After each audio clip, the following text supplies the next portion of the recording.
I've observed so many emotions in life and so many different experiences and wanted a medium to be able to portray that to other people and connect with other people.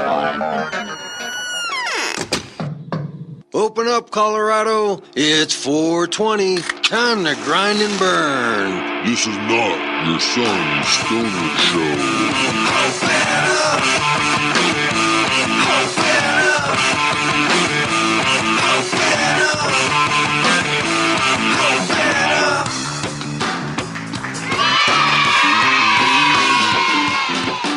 And now, broadcasting live from the Ding Studios at 3835 Elm Street in Denver, Colorado. It's the Grind and Burn, a podcast from the Cannabis Community Project.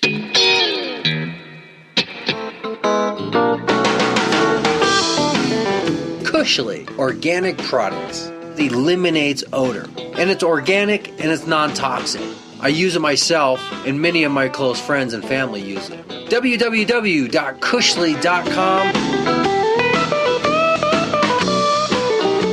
The 6 degrees of Cushly. Yeah, it's amazing.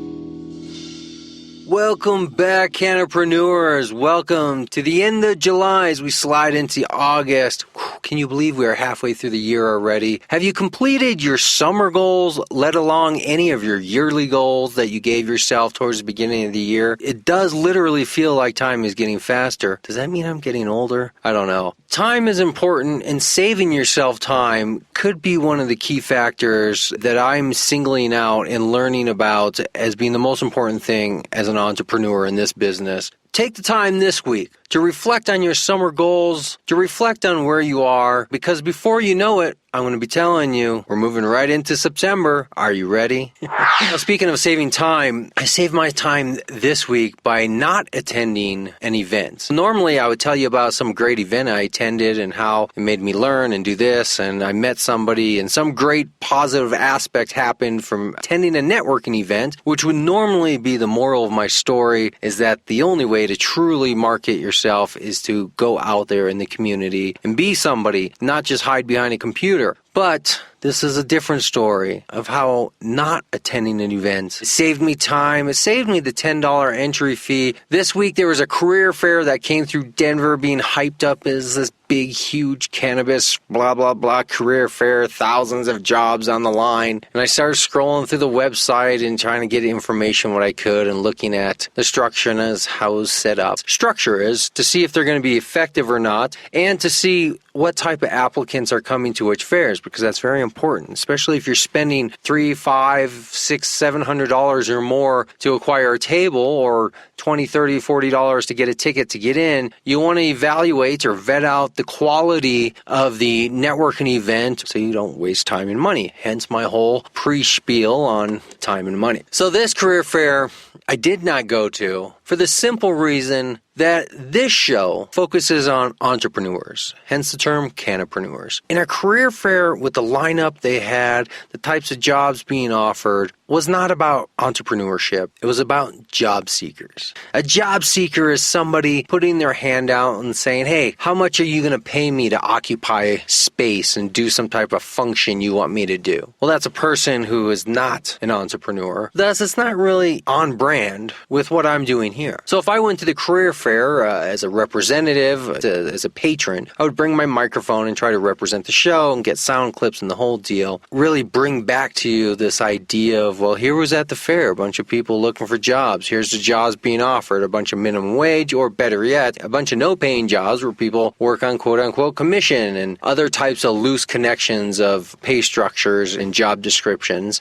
How can we take this energy of people out there looking for jobs and people wanting to be involved in cannabis, where they're not just job seekers, but they're entrepreneurs, and they're finding opportunities of becoming that individually employed entity and working from within out, not seeking a job of a position to occupy and determining, well, this guy pays $10.50 an hour. Well, this guy pays $13. I guess I'll go with this guy. Let me tell you right now, if you're accepting a job for less than $25 an hour right now, you're working for minimum wage. Yeah, I know. You're going to say, no, minimum wage is like $8.30 or $8.50 or whatever state you're in where it's marginally different. No. This is the floor of minimum wage. This is the floor where it bottoms out. And the ceiling of minimum wage is about $25, meaning $25 is the minimum you need to support a full lifestyle of yourself or with a family working together with another partner making a similar wage, with kids or without kids, it doesn't matter. But to live in a decent home, have decent transportation, have all your amenities met, have money to put in savings as well as money to donate to charities or your own causes every month, as well as marginal spending money to enjoy your life. If you're not doing all of those things and living and doing stuff to at least a minimal standard, and it's because you don't make enough money, you're on minimum wage. Even if you're making $15 an hour, if you're making $15 an hour, you're on minimum wage. And the assumption is you're definitely not saving money or donating money at that point. So we need a way to bring the industry up to a standard where people can actually make money. And it's not going to happen through the job seeker aspect of a typical career fair or anything else where people are looking to fill positions because those positions will be minimum wage at some scale. We know where the floor is, between $8 and $9, depending on where you live. The ceiling is about $25, and that's where we're trying to break. And the only way you're going to do that is by being self-empowered as a self-entity. Now, this doesn't mean you have to be a solo lone wolf. It just means you have to approach it as an entrepreneur, not a job seeker. I see this firsthand. Who are the real entrepreneurs out there? Who are they? Are the entrepreneurs this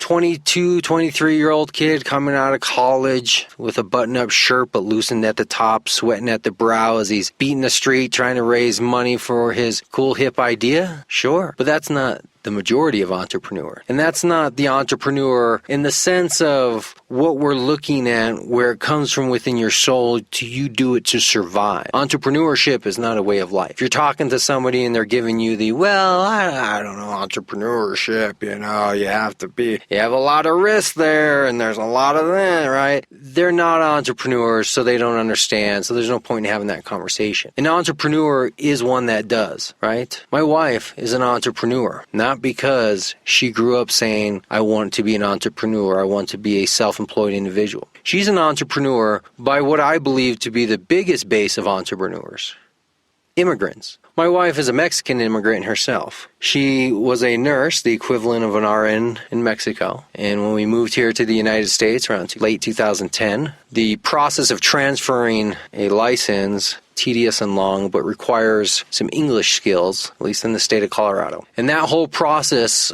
of having her re-enroll in community college to start taking English classes and biology classes and classes where she sits in a normal, everyday college classroom, writes papers, gives speeches, listens to lectures, just like every other kid, is how for the last 3 years we have advanced her from the point of, only because I know she doesn't listen to the show, no marginal English skills, to now where she's becoming fairly fluent. She's passing high-level exams. She's 3 years in at the community college, not because she needs the credit, because she's practicing her English. This summer, she's going to be taking her nursing exam. All her paperwork have been transferred from the university down there in Mexico where we came from. The license is going to be transferred, and she's going to become a nurse here in the U.S. But for the last 5 years that we've been living here, she's been an entrepreneur because she could not get a job. She could barely say hello. She didn't have her citizenship. She just barely got it last year. She couldn't get a job. So what did she do? She did what every other immigrant does. She started cleaning houses and childcare. She did that for a year or so.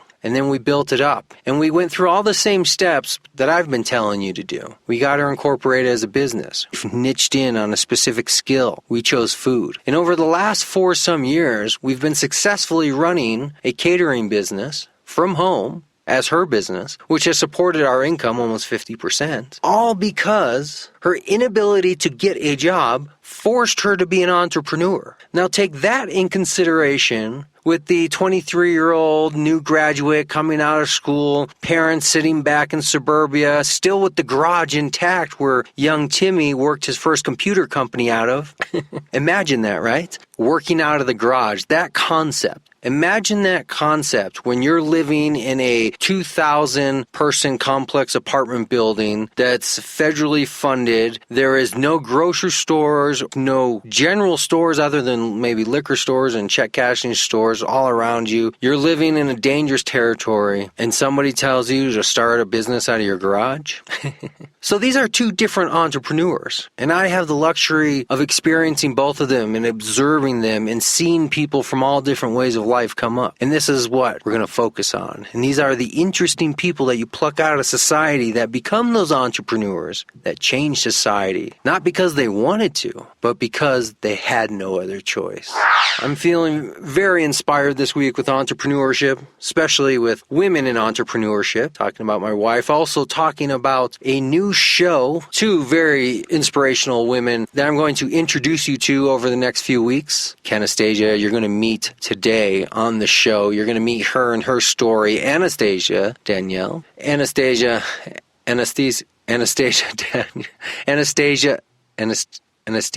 no. Cannastasia. I'm just going to call her Cannastasia. You figure it out what to call her. Her and Lorna.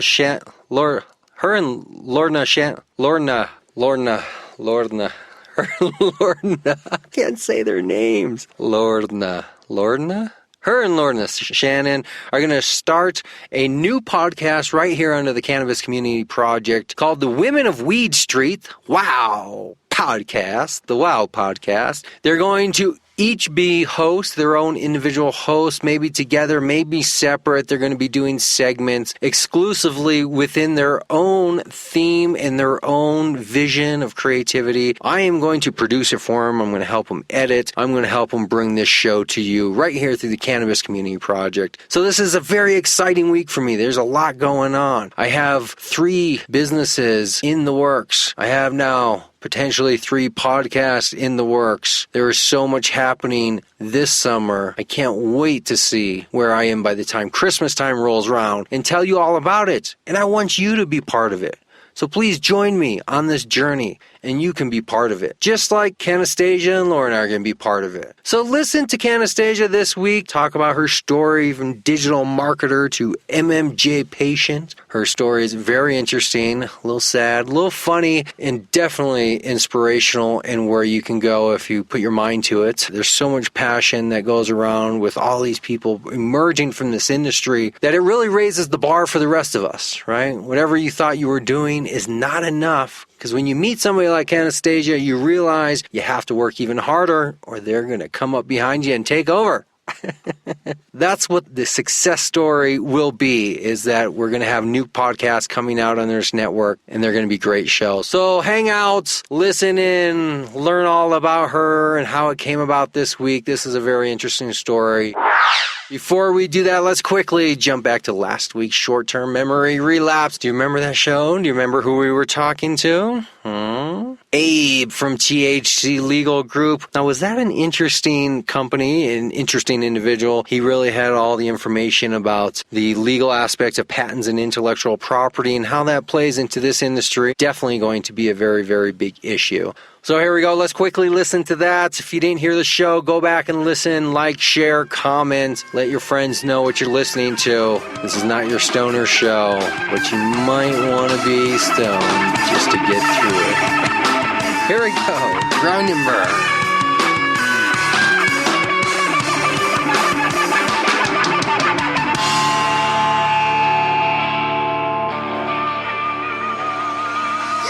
How's it going? My name is Abe Cohn. I'm the COO of THC Legal Group.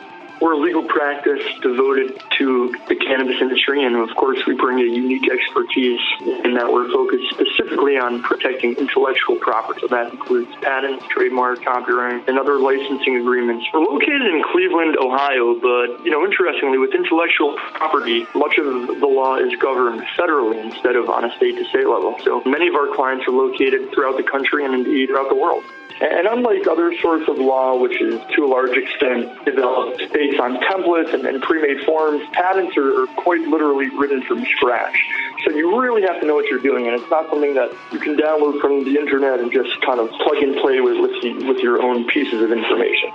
So the way it works is, there are, of course, two bodies of law governing the United States, or people in the United States. There's federal law, which transcends state law. Everyone is affected by it. And then there is, of course, state law. And traditionally, when lawyers practice law, they take a bar or a test for the given state that they want to practice in. And that is the state that they are allowed to practice law in. Depending on what your idea is and the nature of the business that you're starting, of course, we would, like we mentioned before, there are different kind of avenues of protection that you might want in the intellectual property space. But I think one of the most important things on a very practical level, without a doubt, one of the most important things is trademark protection. So you're starting a brand name, you're starting a new company, you want to get a trademark on your name, on tagline, on your logo, your graphic. It's just super important. And that's one of the things to recommend. It's not very expensive, and given the protection that you get, it's entirely worth it. It's an asset, right? It's an asset. It is very much so a piece of property that you want to own. I can say this with 100% certainty that people investing in your business, or at least reputable firms, venture capitalist firms, companies, they will not give you money unless you can show that you own the thing, whatever that thing is. Protect yourself at all times. There you go. That's what we want to urge people to do. Excellent. So if people contact you, can they make you sign an NDA? Many people want us to sign NDAs, and we are happy to do so. And people can reach us at our website, of course, at www.thclegalgroup.com. Our Twitter handle is THC_group. And then people, can just contact my personal email address. It's just abe@thclegalgroup.com. Very good. Thank you very much. Very informational. And even a little inspirational, actually. Oh, I appreciate that. Yeah, we love this industry. We love talking about it.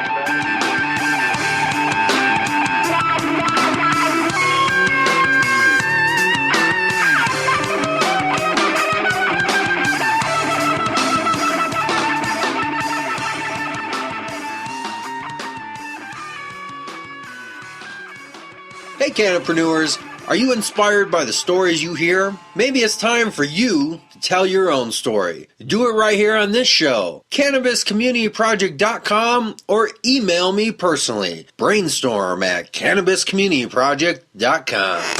Hey, Cannapreneurs. This week's show is sponsored by Dairy Berry's Recording Studio.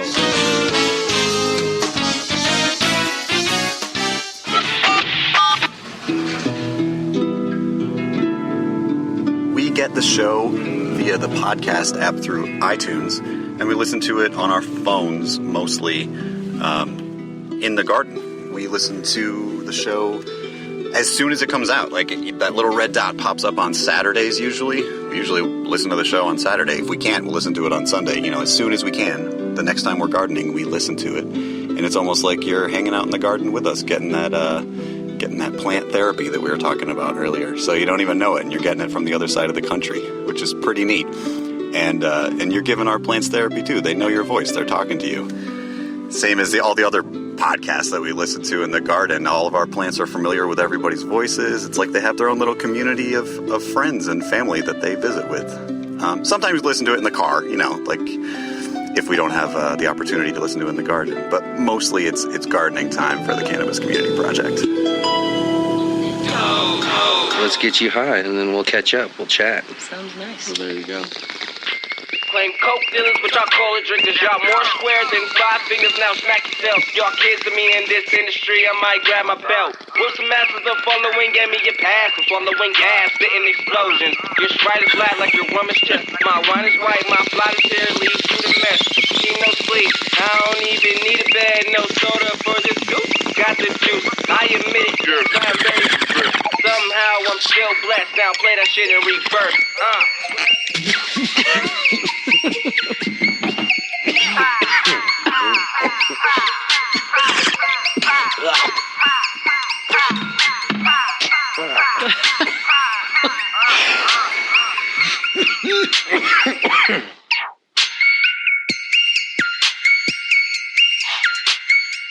I mean, like in most things, I don't agree with the premise that being high affects much of your driving or your abilities or your skills like being drunk does. I didn't think that either until I was putting together a baby thing. What do you call those? The baby? I'm high right now. I can't even say it. The things that the baby sleep in. A crib? The crib. Yeah. Like I completely smoked. I thought it was gonna be genius, and I like completely like forgot screws and everything, and it was like definitely not baby safe. I will say this: being high affects my ability to do a tedious task that I don't care about. If it's a tedious task that I care about, like when I'm doing my show, and you're doing minute by minute type editing and mixing stuff, that's very tedious, but you get into it, and somehow being high helps. But putting together IKEA furniture, doing stuff that you don't really want to do. Swinging, snapping, swinging, snapping, swinging, snapping, swinging, snapping, two-stepping, dabbing, two-stepping, dabbing, two-stepping, dabbing, swinging, snapping, two-stepping in this competition with my gym, but it got a different... We can talk about digital marketing, but there's probably more interesting things to talk about. Absolutely. Unless you can make it a extremely interesting topic. I can. I have no problem talking about marketing. I love talking about marketing. Marketers love talking about marketing too, but I'm trying to branch out, give my brand a wider scope. Let's do this. My name is Cannastasia Briggs, and I'm relatively new to the cannabis industry. I came to the industry 4 months ago. My background is in marketing, and I have been doing that for 5 years with the focus on digital marketing. Before joining the cannabis industry, I was a social media manager for a tech company, but then I went to the Women Grow Summit and never really looked back. I decided I wanted to work in cannabis because there's so much more I can do with all the passions I have in cannabis. And that's your actual name? Anastasia, yeah. Okay. And I've been saying Anastasia like you're... I've gotten everything. I've been called Anesthesia, right, Anastasia. Oh, yeah, that's right. The Mickey Mouse one is It's interesting. I thought that was like a moniker you're using as a No, as a but my business, my digital professional. marketing business is Cannastasia. Oh, okay. Where are you from? What part of the country did you say? St. Louis. St. Louis. Originally. So Okay. I am born and raised in the Midwest and moved out to Colorado a year and a half ago. Well, it's like my name. People never quite know how to pronounce it one way or the other. Exactly. Yeah, I really. When did you say you came here? 5 years ago? Actually, only a year and a half ago. A year and a half ago. 5 years ago, you started in the marketing field. A year and a half ago, came to Colorado.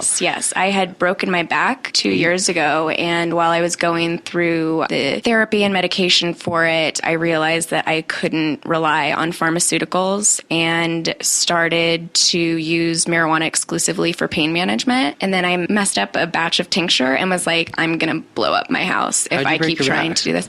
Freak accident. Someone dropped me on a staircase, not down the stairs, but it was during an exercise activity. I was dropped and hit the back of a staircase and cracked my iliac. Are you doing a trust fall? No, but I think it would be funnier if I was, because I definitely wasn't able to trust that person, come to find out, if they're going to drop me. But So my ex-boyfriend and broke you my were- back on accident. It wasn't awesome. But yeah, freak accident, broke my back in Like 5 paralyzed? places. I was predicted to be able to walk fully functional. It would take a year just because of the amount of damage and nerve damage that I had to my sciatic nerve. Walking was just hard in general. And so I was able to move around. I wasn't stuck in a wheelchair or anything, but I was bedridden for 2 months. And then I was able to start moving around and like sitting up for like after two months. And then I actually overdid it and herniated discs because my back wasn't strong enough. And so it was just like this continuous cycle. I went into one of the deepest depressions of my life. I wasn't able to do anything. I'm a really active person, and being told that I can't move normally and being restricted to a bed did things to my mind and to my body that like I thought I could never reverse. But then bring along my good friend Mary Jane and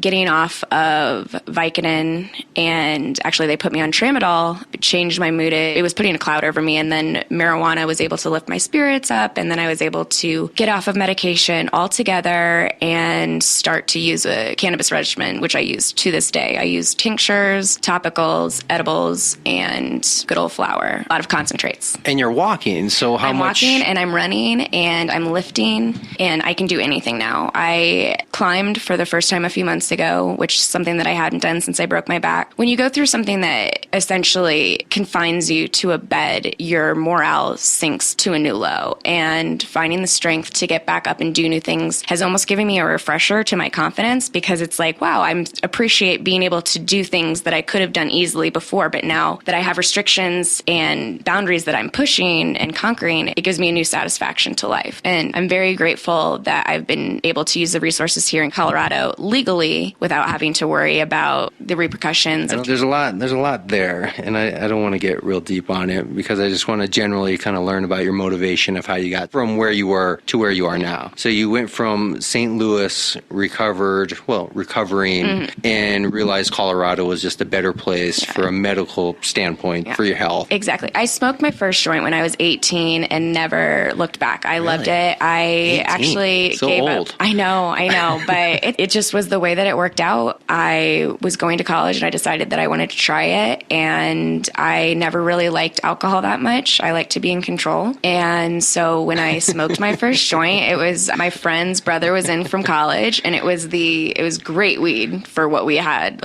at the time. I never really looked back, and I started to focus on, I just became an advocate immediately, instantly. And I think that it was because of this door that had opened in my mind that I had never seen before, because sometimes when you light up and you're having a bad day, you can deal with things perfectly on my own. I don't need marijuana. I would by no means say that I'm too strict with my regimen. I use it for pain management, but I don't light up a joint at 420 every day. However, I am able to see the benefits that it gives me to my health and my mental state, and I was able to see that immediately with my first experience with it. And so immediately I started to research what marijuana does to your mind. And then the best things was I was learning not so great things because of all the propaganda that we were told through DARE. And then I started to read things like the Grower's Bible and all these different things. Even though I wasn't interested in growing, I just was getting into college and starting to research things on my own. Google was really coming to light at that time. And so it was really great to learn on my own. But then I come here and I'm given resources that I wish that everybody had to learn about marijuana. The amount that I have learned in the last year and a half it blows my mind. And it's second nature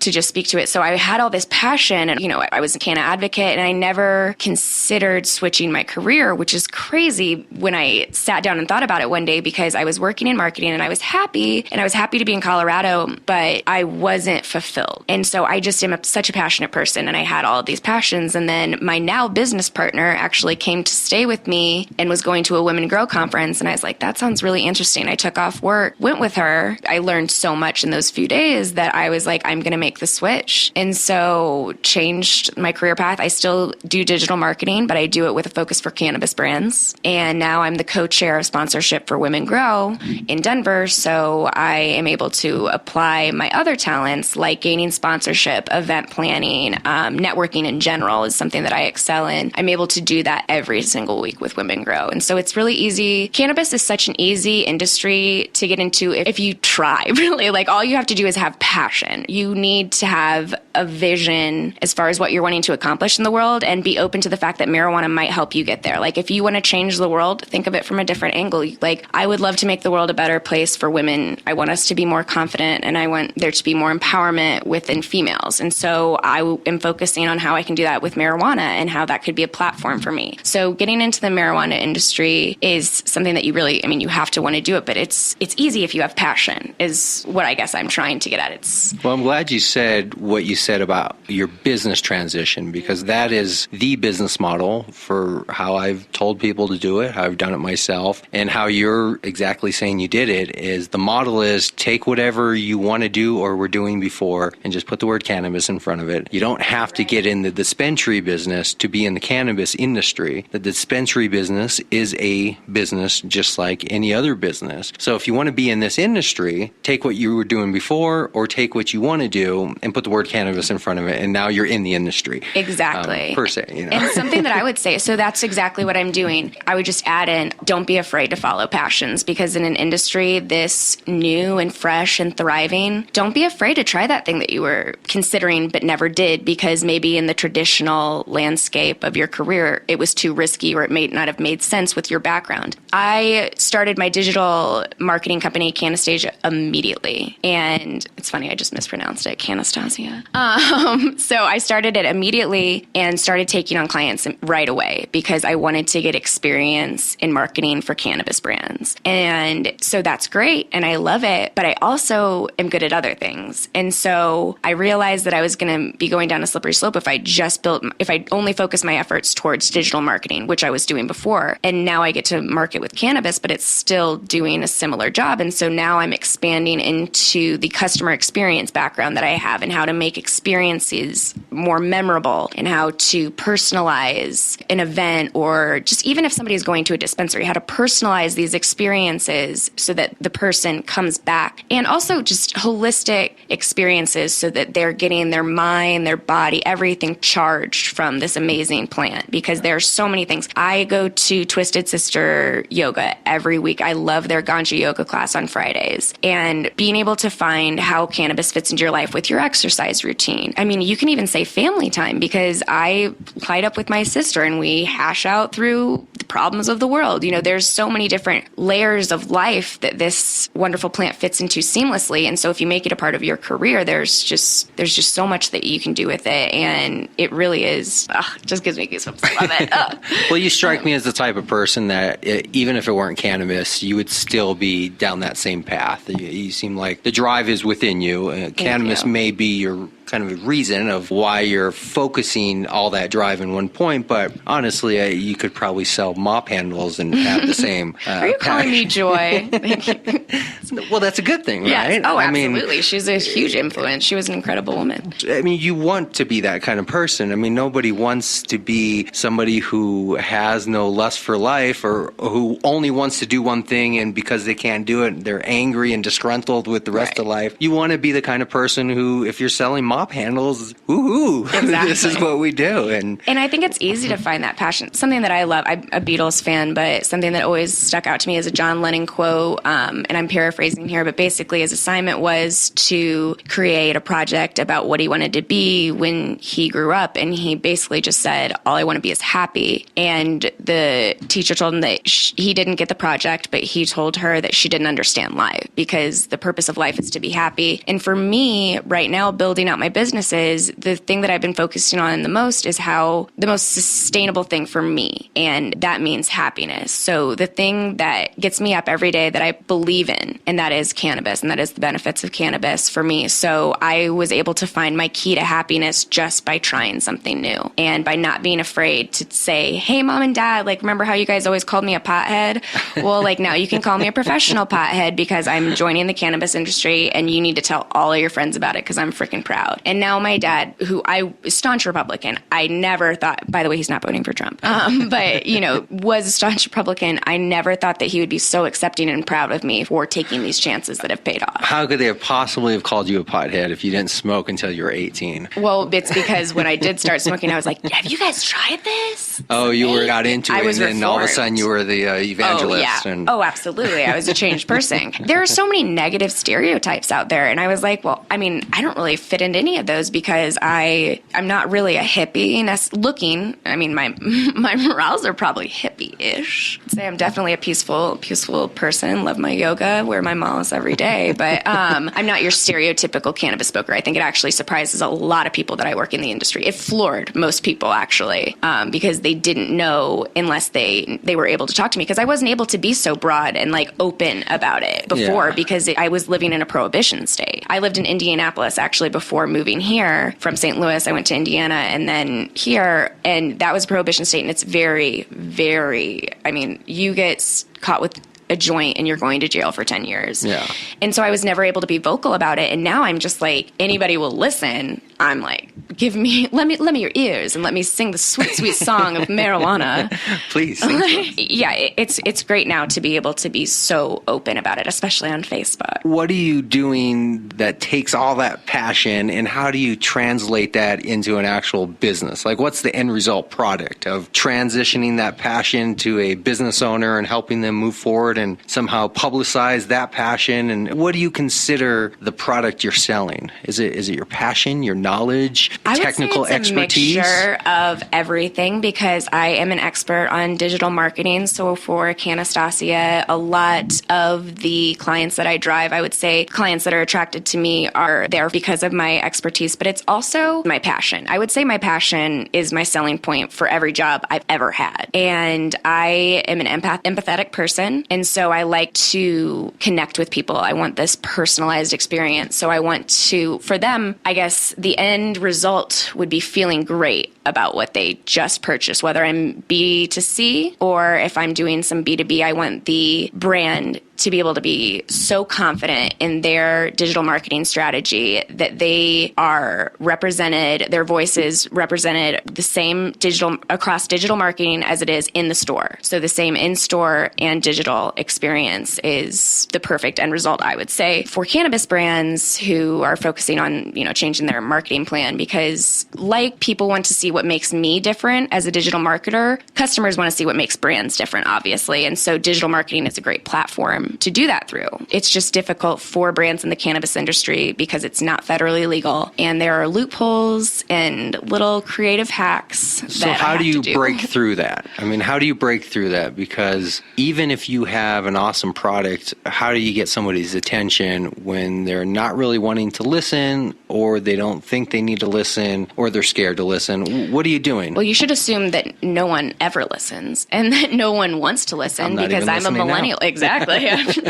So millennials don't want to be sold to. I think that actually all of us are sick of being sold to. So stop selling to people. Create experiences for them. Invite them along to something interesting, not just into your store. Invite them into what they will feel like after going into your store. What the end result will be is something intangible because it's going to be inside them as well as the product that they have. You want to be memorable. And there are a lot of ways that brands can do that. There's social campaigns. There are, guerrilla advertising attempts. There are ads on digital marketing that have a weird photo or maybe something a little promiscuous that catches your eye. There's tons of different ways that brands do it. It's all about the wording that we have an issue with now with SEO in digital marketing. And so we can't get searched for the phrases that we want to get searched for necessarily. And that may change. Google is always changing, but you have to get creative in the cannabis industry, which is probably why I was so drawn to it and wanted to bring digital marketing into it, more so with my flavor, because it's a challenge and I love a good challenge. Are you working by yourself?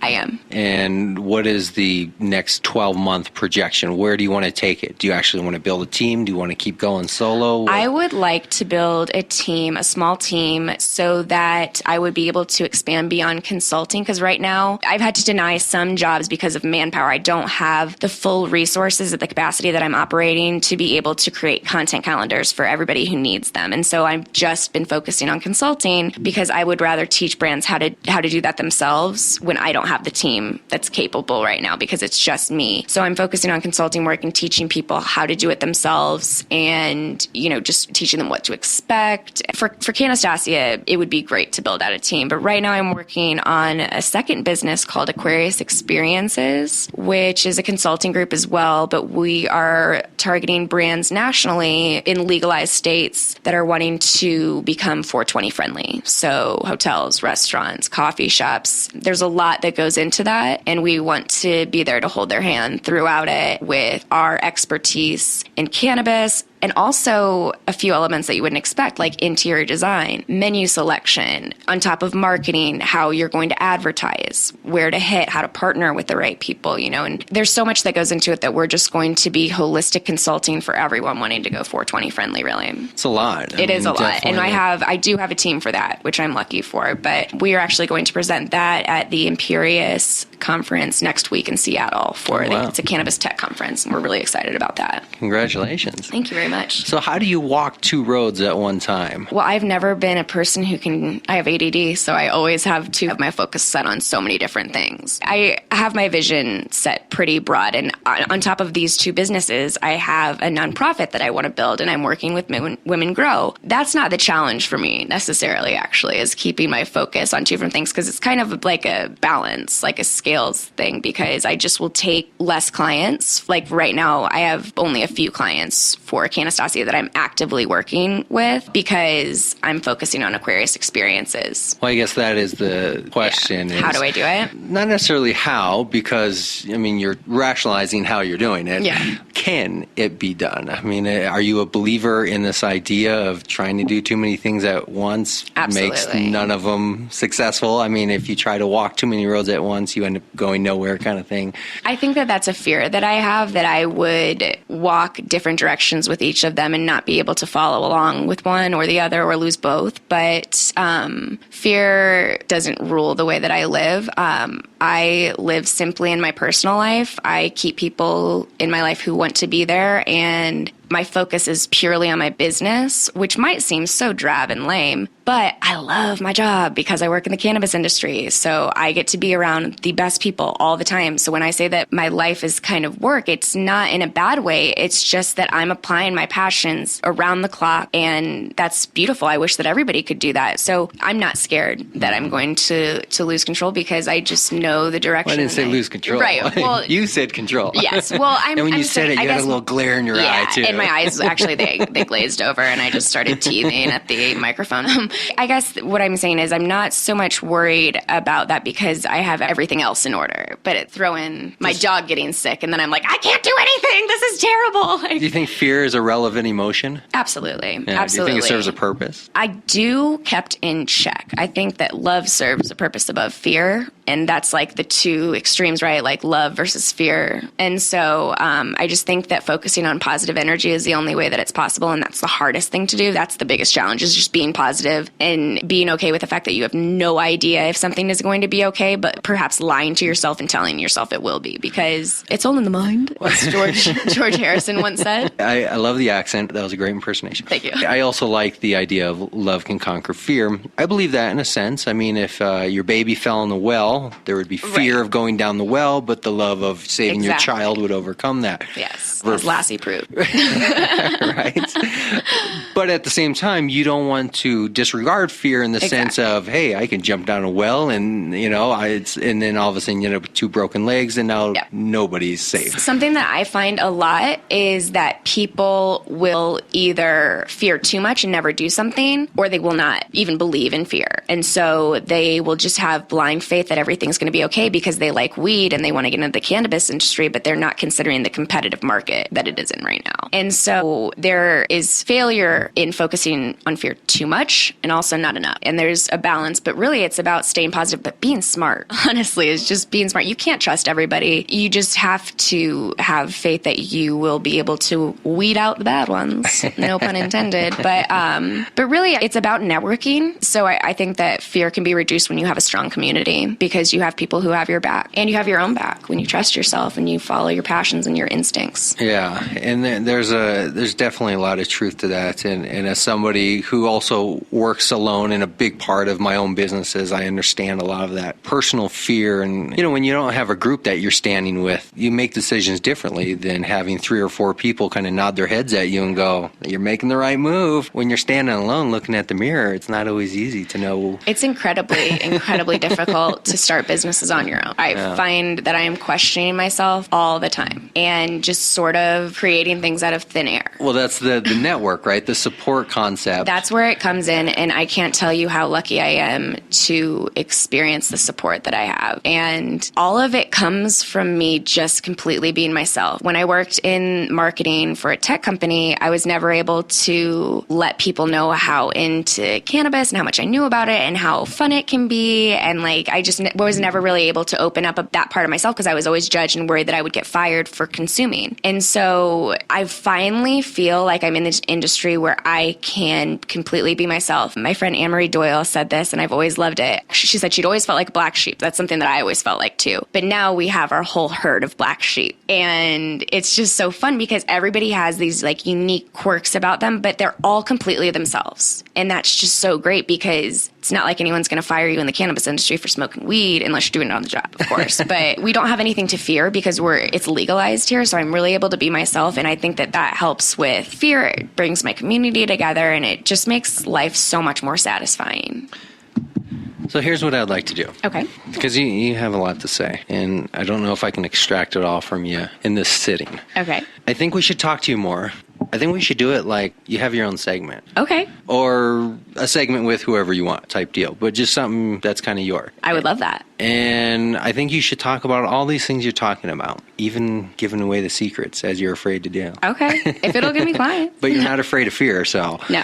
giving away the secrets shouldn't be too fearful. Right. But I think that's a good way to go because you got a lot to say, and I think people can learn from you. And I think you'd be a great contribution to kind of take some of that. You don't have to give it all away. Yeah. But just take some of it, and formulate it to a little 5-10 minute type thing. Yeah, I would love that. That we can piece together that people can listen to, get some inspiration, get some tips, to whatever it is. You know, Yeah. it'll be your thing. Love that. And then I will help you produce and edit it, and get it on the show, and any help you want on that. Thank you. But I think we should do that, and I think we should do it like an official type thing. Yeah. Like give you a name and an official intro with an official intro music, awesome. and have like a set outro, and have it be its own little thing, so we can have love it that. reoccurring. I would love that. And And I can promote on social media because that's my background. I can then promote the show as well. do you think you're here for any other reason? But really, that could be amazing. I can be like the Women Grow Denver, like do updates on events too. I was just going to say, one of the things I was going to do was try to do a Women Grow a show, like a full long-form interview. That's Anne Marie right there, and that's the chapter head. Well, then we need to set that up. Yeah. But aside from that, then they can maybe use your segment as kind of the focal point for any announcements and stuff they want to funnel through that also. My goal is to really build this out into a podcast network, as I think we were talking about last time. What I would like to do is get a segment and unique, something that is in this show, but doesn't need to be about this show, because the idea is to break it off and have it be its own independent show. Regardless of what I do with my show, I want you to format your segment in your own creative control, since control is what you want. Yes. Control. I just get final edits. Absolutely. But it's mostly technical editing stuff that I get final edit on. But other than that, I'd like you to have complete creative control and really utilize your network that I think you would have better access to than me individually trying to go out and meet all these people also. Yeah. Since you're talking about building networks, then we should do that, and we should do it effective immediately. Yeah, let's do this. So I need to get a sword so I can knight you. Okay. And then you'll have to draw blood. Right. But other than that, I normally keep it in my purse, actually. you bring your own blood. Yeah. Other than that, BYOB. I think we can do that, and I hope we can break it off into a whole separate show. I would love that. And then, I'd love to bring comedy into it if you're open to that. I do you got stand-up. jokes? Yeah. What do you got? You got knock knock or what? You got a little knock knock? No, I have this like cool little network. So I do stand up occasionally, and then my friend Sean does it, and then our friend Ariel, and they're all canna advocates. Okay. So it'd be funny if like you'd be open to maybe getting some. Can you give me 10 seconds of just a bit or a joke? I mean, I don't want to put you on the spot, but don't get nervous now. I haven't done stand up in a month. Oh, you can stay seated. It's well, cool. thank you very much. Thank you very much. Well, one of my See, I'm already getting it like, rolling. I'm like, oh, hey guys, this one's on me. Get him off. Like, do you get it? Like the drinks on me. Get him off. Okay. So It's no, really no, don't count yourself. Think of it as comedy is something that people will either understand or learn to understand. Yeah. But don't knock yourself yet. Let me knock you. Don't knock yourself. Perfect. That sounds great. That sounds like a really good relationship. So what's the general premise of the comedy? Just cannabis stuff? No. Personal stuff? Yeah, dating, observational? stupid dating stories. Some of it is the fact that I work in cannabis, and one of my jokes is kind of like, how did I do this one? But basically, like, I was saying that, like, my friend was saying this, and I was like, but then I just got off the couch, so I don't know what else she said. Basically saying that she was doing it in front of me. I'm rusty. I'm very rusty. I'll sharpen myself back up. You were talking about black sheep or something? Right. Well, I was just saying you're, how there's... You're a red sheep, right? Yes. You're Well, very I red actually hair, am for those that don't more know. of a You. rainbow sheep, actually. I'm Sure. considered a ginger. That is a label I have been given. What's the technical difference? Ginger's a lifestyle. No, I'm just kidding. No, it's... I think that what qualifies you as a ginger is if you just, like, disintegrate in the sun sun or, just burned to such a crisp that you're every single day. Because you do a lot of interaction, I assume, going out to a lot of events. How many times a week do you have middle-aged men awkwardly hitting on you? God, it's not something that I count because it's not something that I'm proud of, but it happens. The most annoying things is when I get hit on at Women Grow. Yeah, God's a man, so he was getting ready to... Right. He was like, hey, don't you get too empowered over there, little lady. Know your spot. Down there on Earth, you can have your control, but... but up here. Something that drew me to the cannabis industry is the fact that it is so new and it's an opportunity for women to make the market equal. 36% of executives in the cannabis industry are female. There's no reason why it shouldn't be 50. And so, that is great progress, but I'm always like, we're not finished here. We can make it more equal because there's just still such a gap between men and women. For me, I just find it annoying when my sexuality is brought into anything because even though I am in marketing, I would never use my physical attributes to sell something or to get business for that matter. Actually, I don't take on clients if they've hit on me. And I know that might seem weird, but it makes it difficult. And I just get annoyed when I get hit on at Women Grow because it's supposed to be the one place where my ideas are the only thing that matters because it's mostly women. But so many men have found out about it. And what they'll say is, oh, well, I'd be an idiot to pass up a meeting of all women. And it's like, I don't think that you're thinking this one through because if you keep saying sexist things, you're going to have a room full of empowered women against you. And that's not something I would wish on anybody. Yeah, I don't think going into pardon the bad analogy, the bee's hive is the best place to be digging around for honey. Is not. No, we have. At least wait till the bees have left. Exactly. I don't know.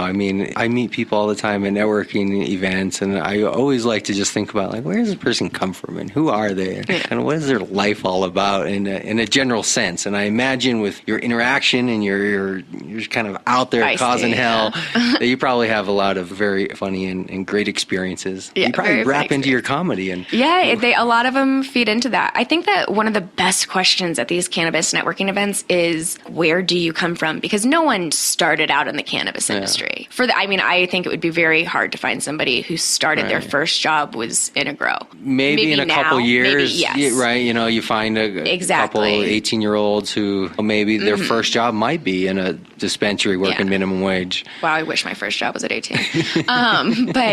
So because it's so new, we don't have these lifelong experts, and there's more room for people to become experts, but there's always awesome stories that go along with why did you get into the industry. Some of them are better than others, of course, but there are some really cool ones. That's half of the premise of my whole conversation with somebody is kind of how did you get from point A to point B? What happened to you along the way of that transition? What started it?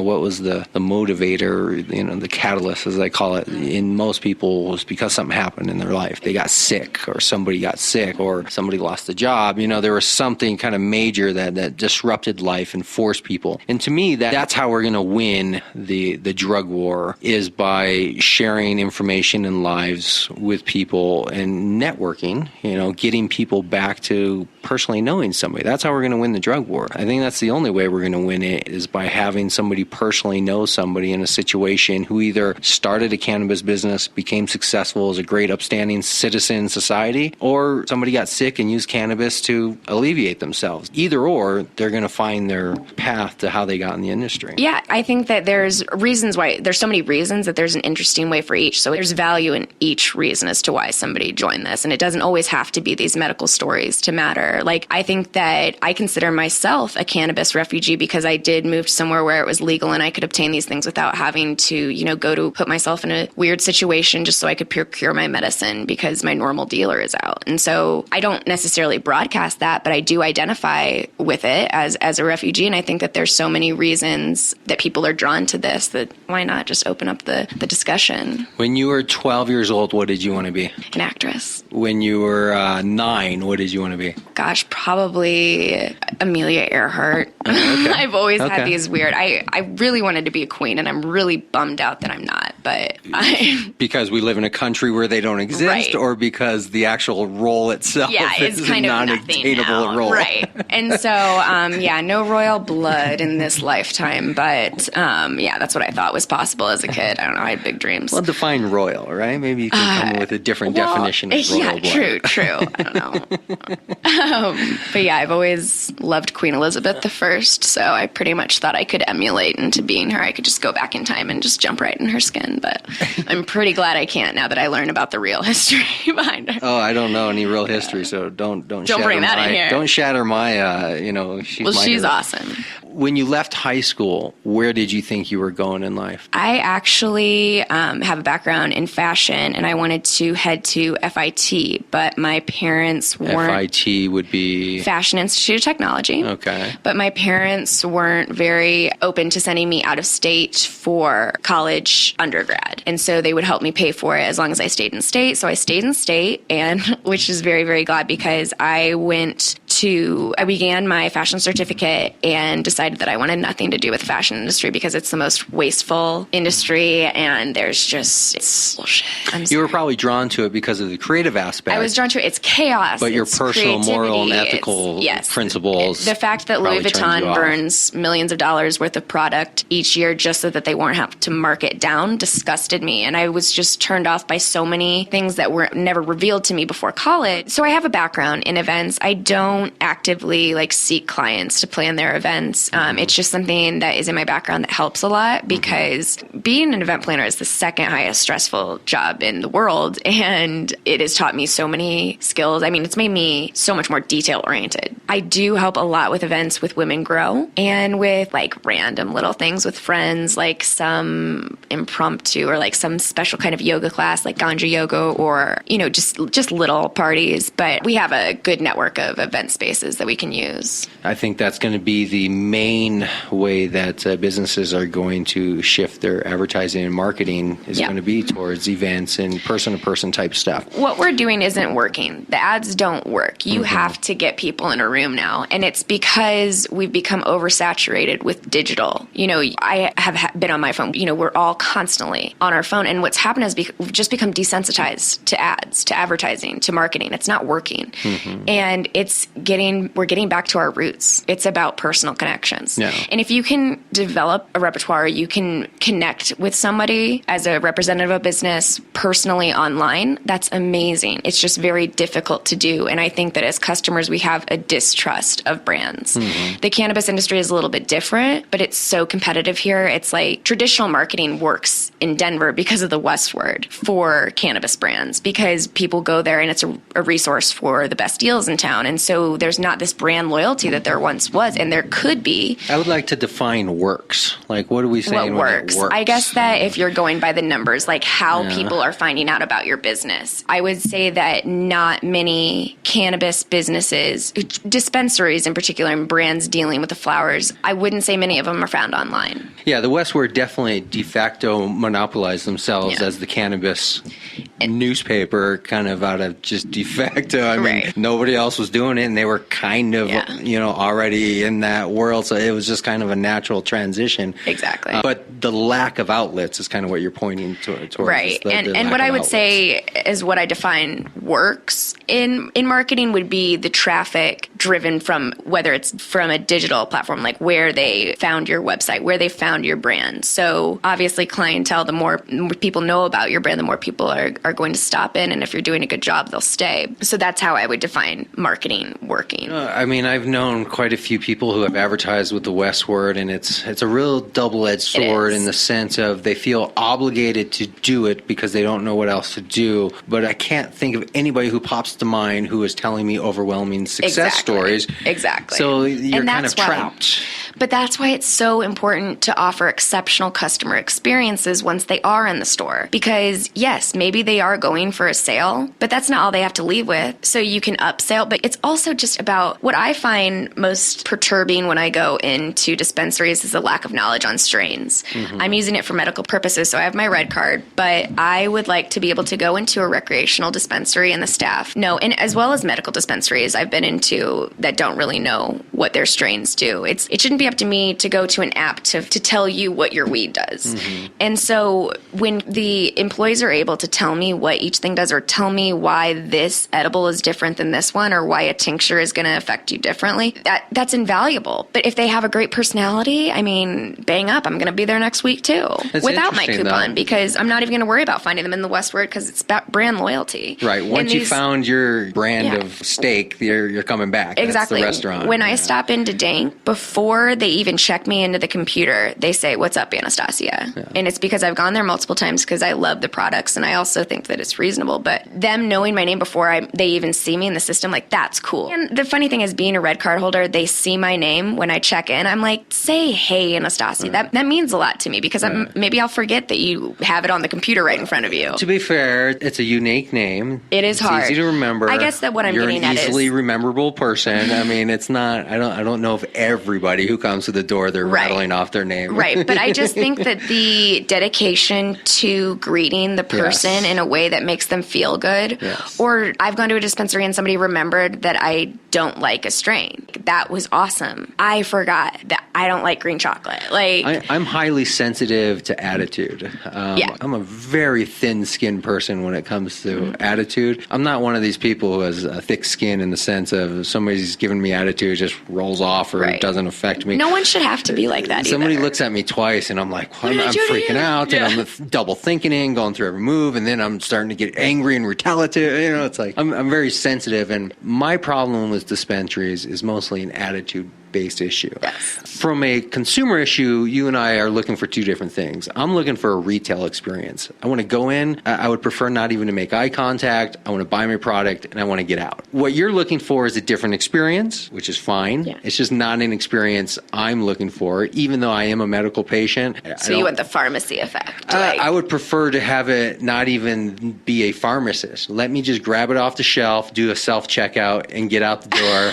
And, when I go to King Soopers, I'm in the self-checkout line. Okay, I can see that. I'm not looking for interaction. I'm not looking for people to guide me through anything because that's the experience I'm looking for. Problem is you can't accommodate both of our experiences in one place. Because how do you accommodate somebody who just wants a retail experience and somebody who needs a personal interaction with somebody who's walking them through, their weekly treatment? How do you provide that in the same place?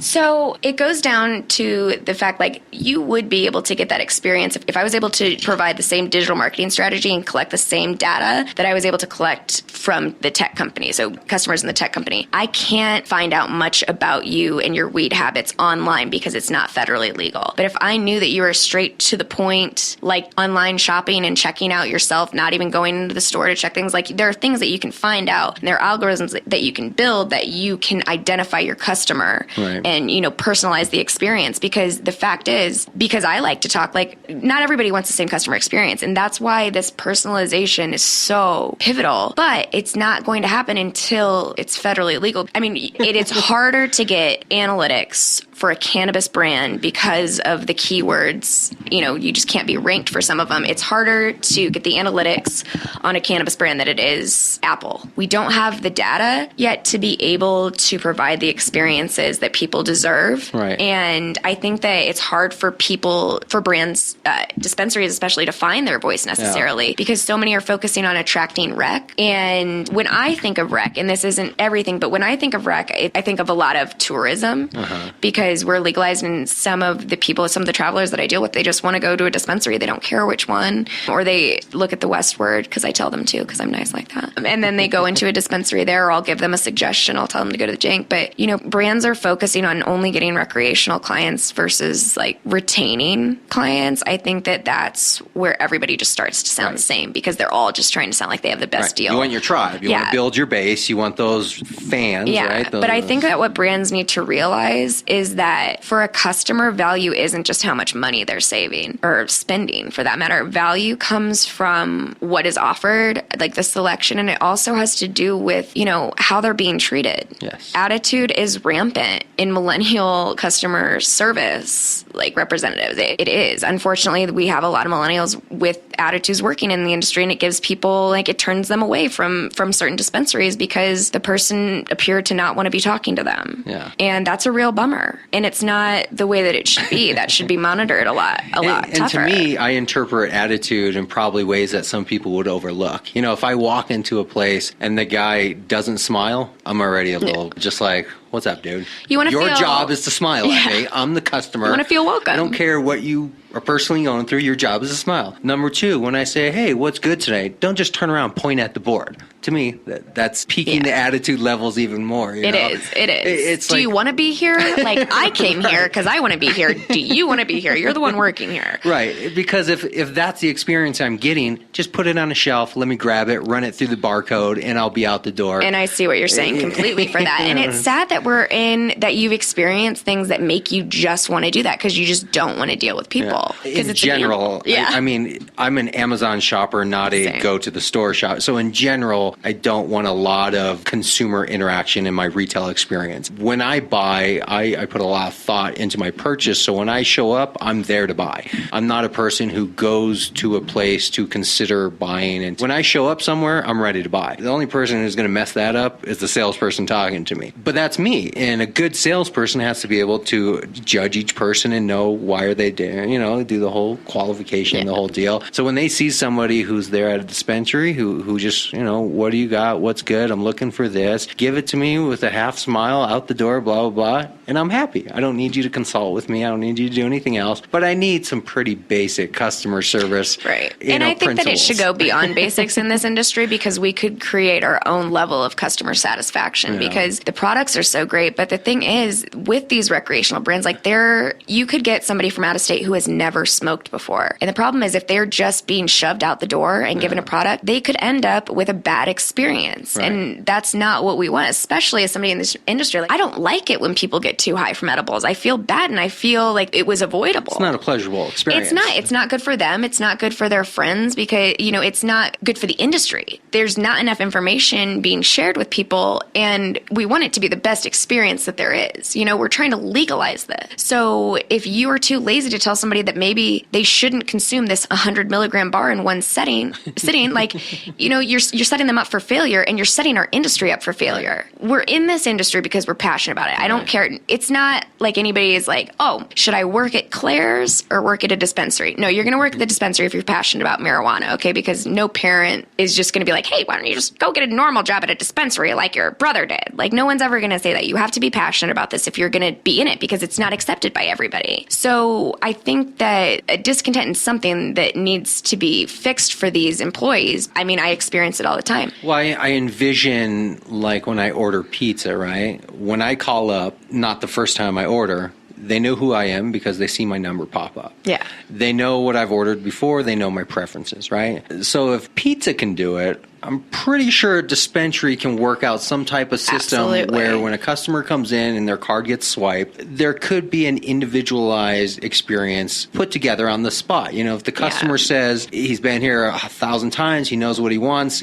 get in, get out, you don't need to pull me aside and do the consultation. However, if you swipe my card and it shows first time here, that's a whole different experience. But there has to be a way to instantly go from card check-in to entering the dispensary in that 5-second time span to create an individualized experience without it being a cookie cutter experience. And there are so many different ways that you can do that. And that's why cannabis customer experience is such a passion point of mine because I am even trying to build out an app and a platform that would make it easier for brands to personalize these experiences because the information is there if you can track it correctly. It's invaluable because one, you can offer a better customer experience by knowing what they like. You can tell them about things that they may like as well. So that's not only furthering your business by upselling, but you're also increasing their satisfaction in your business and their knowledge of this amazing product. Yeah. So they might find a new strain that they like. They might find a new way to enjoy the strain that they like. And so by having the information and knowing who that person is by their cannabis profile, that can help in so many different ways for them and for your business. There is ways that we can do it. I want to create the app that is a profile app that lets me carry with me not just my pertinent details of my profile, my name, address, that kind of stuff, but my preferences, my medical marijuana history, my previous purchases. So when I show up to a new place, if there's a way they can just USB insert it, it instantly downloads my profile preferences, the whole deal. Then we don't have to go through the whole answer the questions. Is this your first time here? And that is completely possible on the medical side. The problem is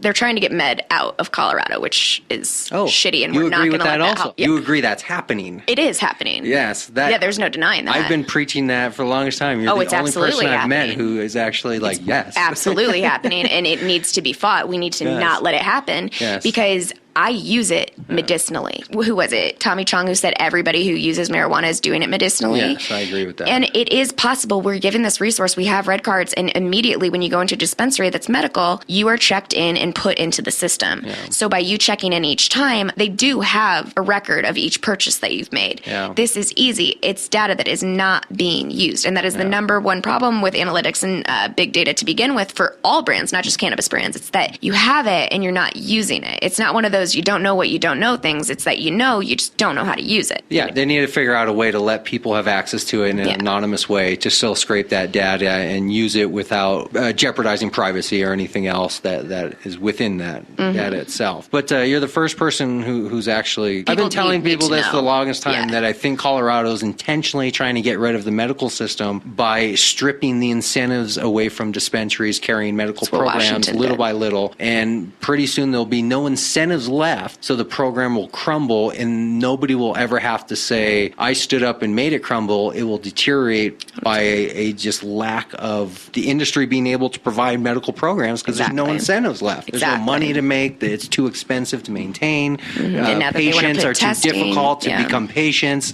Not enough patients to support the base. Yes, I agree. They're trying to get rid of the medical system. I hope that's what's being talked about in all groups, right? Whether it's Women Grow or any other group out there that people are talking about this. The Impact Network, they are focused on making heavy strides to making sure that medical stays. The problem is if they take medical away from us, we are going to be turning away hundreds of thousands of people who move here, who are these refugees. We are going to be taking medicine out of children's mouths and making it so that they can only use traditional pharmaceuticals. We're going to ruin lives all over money. Yes. Unfortunately, we're preaching to the choir on this one because it's hard to get the ears of those who are not. That's the unfortunate thing with a podcast is we can't accidentally get listeners to hear this message. But that is the importance, in my mind, of media. That's the importance of the role I'm playing here. Is the role I'm playing in this industry is to bring those messages forth and let people hear them. I look at, whether it's a video or an audio or a podcast or, a blog, media is a very crucial part of how we're going to win this drug war by getting those messages, those stories out there. So in your business, you kind of have to determine how much focus do you want to put on making cannabis businesses money and how much of those skills do you want to put on making just the industry better, right? And that is and it stinks that has to be a decision that I have to make, but that is where I keep my balance in doing a marketing company and then being able to be a part of Women Grow and supporting the Impact Network, because that is where also my passions lie. I see the value. I understand money and I know that it's needed to survive, but morals are always that is why I made my career change, is because I see the value in this plant as a medicinal option. And so for me, I will never focus on making businesses money if I don't believe in the industry anymore. And if they take away medical, I'm going... Oh. That is... Are you going to say something that's going to indict you? No. What are you going to do? I would lose a lot of faith in this. And, Walmart weed is going to happen. If it becomes legalized, there are going to be things, there are going to be states without medical programs. But we have become a state where families uproot their lives. And they come here with the hopes that they can keep their child alive longer or that they can themselves stay alive longer. But what I really want to talk about is just how detrimental it would be to these children who have moved and they, maybe they don't like mountains, maybe they like the beach, but that's too bad, Charlie, because you have an incurable disease, but we can make it better for you with cannabis. But I'm sorry, you can't be home with your friends because it's only legalized here for medical purposes. I mean, it's like, I guess that we're not the only legalized state, of course. That's not what I'm saying. But we have more advanced programs. I would say our medical side is more advanced than California, and a lot of people would disagree with me on that. But I do find that I would say we have more children regulated, patients. Yes. And that makes it more advanced because the better regulation makes it more efficiently working and makes the availability of it more abundant within the community. And Stacey Lynn just helped pass Jack's Law, which basically kids who come here for medical treatment for marijuana, just because they were able to have the treatment, it didn't mean that they could use the treatment at school. So what was happening is these parents would have to, even working parents, they would have to drive to the school, say that the child needs it after lunch. So they would have to drive to the school, take the child out of school, drive 1,000 yards away, distribute the medication. And it's not like they're like lighting up joints for these kids. They're mostly topicals, edibles, right. Oils and stuff, capsules. And so had to drive them away from school, then bring them back. So it was already like you're ostracizing the child for having a health issue when a child with ADD is able to just go to the school nurse and get Ritalin. But children who had to use cannabis could never consume on site. So Jack's Law was passed in June, and now children are able to have their medicine administered by school nurses, which is a huge step. It took years to get there, and we're taking it away for money. That's not right, and we won't let that happen. Canna Moms is an amazing network, and Women Grow supports them 100%. I think that the state is going to have a bigger fight on their hands than they think. Women are warriors. Have I put the nail in my own coffin by allowing you to come into my podcast network here? No, I think that this is going to be very beneficial for both of us. 6 months from and now, for will I the be industry. out of my own company? No, of course not. But I do think that something that I like saying as a woman entrepreneur, female entrepreneur, it's important as a female to believe in your strengths, and I'm a nurturer. And so by me not denying that, like, I am a nurturer, I am sensitive, I am woman. Like, I don't deny those traits about myself. I don't try to be something that I'm not by acting like a man in business and by outing people and by being conniving. That's not the way it is. I'm a nurturer. And so I found that I've been able to get more done by being sensitive and by caring about these things and by being so passionate in a meeting when I'm talking with Stacey Lynn, like breaking down and crying because like we're able to do so much, and like seeing her accomplishments by her embracing that as a mother and fighting for her son's right to have a normal education, to have treatment, like by her fighting for that, I'm just like, God, we're capable of so much. So like, I would just say that because groups like Canna Moms are banning with Women Grow, like I would say that the state has a bigger fight than they probably think. Well, you give hope, I think, to the industry. I would hope so. Thank you. To the industry and individuals who want to be part of the industry. And I think you probably give hope to the world also, where more people can think on those lines, of just in general interaction with people and business. We might have a better society, right? It has nothing to do with cannabis. I think it has to do with just people and human.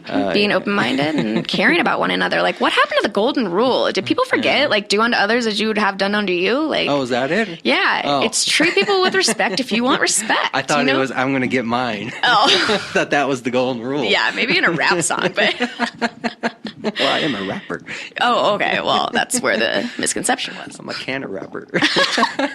Child safe, though, right? Yeah, of course. Child-proof. Of course. Child-proof. Of course, because it has a Ziploc that goes from one end to the other. Right. So now it's yes, child and safe. Kids don't know how to work that. This has been a great insight into what you're going to bring to your own segment and then eventually your own podcast, right? And I am very much looking forward to that. Are you open to that? I am, absolutely. Because I don't want to put something on you that you're not really looking for. So when I say your own podcast, I'm saying like... That excites me. Like that's going to add another thing to your list of things. Yeah. Like that's going to be one more... I got this. Semi-business type thing. Yeah, and that's cool. Like I'm doing cool a with show. That. Cool with that. Talking is my thing. I'm you. really looking forward to it. I don't shy away from a new responsibility, especially something because I have considered doing a podcast, and then I met you actually when I had a meeting with my friend on Thursday. I met you on a Friday after I had talked to her about ideas for a podcast, but it was just something that I hadn't even really been able to look into. And then you go. show your everything happens for a reason. Say, it right? really does. God it's about works positivity in mysterious ways. He does. By sending a man to give you what you need. Yes, exactly. I see. I'm all about equality, so like I'm as open to working with men and women as possible. I want everybody to see that we can bring a lot to the table. Well, excellent. So I'm so grateful that you were willing to open this up to me. Well, this should be exciting, and I would anticipate within the next few weeks having people hear that first segment out there. I would love that. But until we get to that point, let's make sure if somebody wants to talk to you about what you're currently doing, your current business, that they have all the information they need to get a hold of you, whether it's social media or websites or phone numbers, because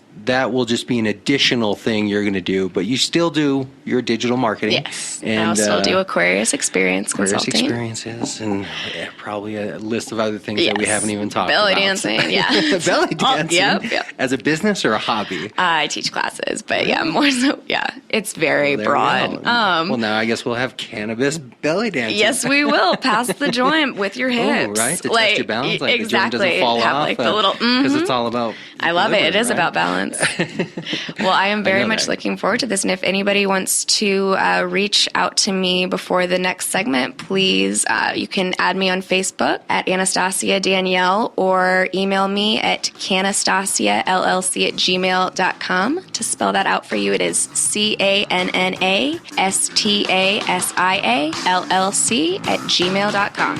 Excellent. Thank you very much. Thank you so much for having me on. That's It's been a blast. It's all over.